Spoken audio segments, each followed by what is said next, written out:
乡亲啊，继续来看台中线6青浦图书馆起超过30年了。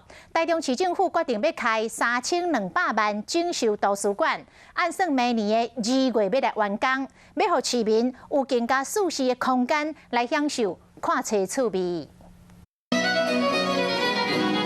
主持人引导大家做伙烧香，祈求刷6青浦图书馆整修工程会当顺利，提升地方的阅读空间。那我想呢，因为已经过了30多年，这样子一个空间呢，其实已经不符合现代来使用。在地方的欢迎之下，台中市政府决定开3200多万，增加50倍的空间。工程按算会在明年2月份完工。因为我们现在人口数，沙鹿区人口数增加，那我们这次的重点也摆在要把这个整栋的建筑物做耐震补强。